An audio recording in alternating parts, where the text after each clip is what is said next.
বর্তমান ডক্টর মোহাম্মদ ইউনূসের যে সরকার, সেই সরকারের যে কর্মকাণ্ড সবকিছু মনে হচ্ছে দুর্বল, অতিশয় দুর্বল। তাদের সততা নিয়ে, আন্তরিকতা নিয়ে কোনো রকম প্রশ্ন নেই। এ কারণ হলো তারা তো আসলে রাজনীতি করেন না, বা আলটিমেটলি আমরা তাদেরকে নির্বাচিতও করিনি।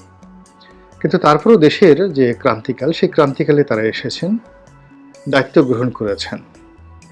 আমরা কৃতজ্ঞ, কিন্তু সমস্যা হলো যে তাদের এই যে ভালো মানুষের কারণে দেশে যারা লুটতরাজ করছে, চাঁদাবাজি করছে, দখলদারিত্ব করছে, বিশৃঙ্খলা তৈরি করছে এবং নিজেদেরকে একটি অবাধ্য সম্প্রদায়ের অন্তর্ভুক্ত করে ফেলছে, তাদের কারণে সারা বাংলাদেশের মানুষের মধ্যে এই মুহূর্তে যে বিজয়ের আনন্দ থাকা উচিত, গণ অভ্যুত্থানের যে সফলতা নিয়ে যে গান রচিত হওয়া উচিত, সেগুলো না হয়ে উল্টো যারা এই গণ অভ্যুত্থানের কারণে পালিয়ে গেছেন, ক্ষমতাচ্যুত হয়েছেন এবং বলতে গেলে আন্ডারওয়ার্ল্ডে চলে যেতে বাধ্য হয়েছেন,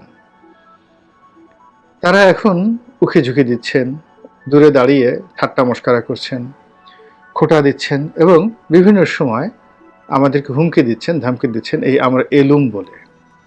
আর আমরা যদি এবার আসি, তোমাদেরকে তো বুঝতেই পারছো কি পরিমাণ বাঁশডলা আমরা দেব। তো এইরকম কথাবার্তা হচ্ছে খুব অল্প সময়ের মধ্যে। ধরুন সেই আগস্ট মাসের 5 তারিখে গণ অভ্যুত্থান হলো, তারপর 8 তারিখে ডক্টর মোহাম্মদ ইউনূস এলেন, 10 তারিখে মন্ত্রিপরিষদের বৈঠক হলো আগস্ট মাসের। তাহলে আলটিমেটলি কতদিন হলো? সরকারের বয়স খুব অল্প সময়। তো এই অল্প সময়ের মধ্যেই আমরা খুব ভীত সন্ত্রস্ত হয়ে পড়েছি, অধৈর্য হয়ে পড়েছি। এর কারণ হলো আমাদের যে মৌলিক এবং ফান্ডামেন্টাল যে জায়গাগুলো, সেই জায়গাগুলোতে হাত পড়েছে, টান পড়েছে। রাত্রে বেরোনোর জন্য, রাস্তাঘাটে বেরোনোর জন্য আমাদের যে সোশ্যাল সিকিউরিটি দরকার বা স্টেট ওন সিকিউরিটি দরকার, সেই জায়গাগুলো আমরা পাচ্ছি না। তো এই অবস্থাতে বিভিন্ন মানুষ তারা পুলিশের নিষ্ক্রিয়তা নিয়ে নানা রকম কথাবার্তা বলছেন। অনেকে পুরো পুলিশ বাহিনীকে বাদ দিয়ে এখানে নতুন রিক্রুটমেন্টের কথা বলছেন।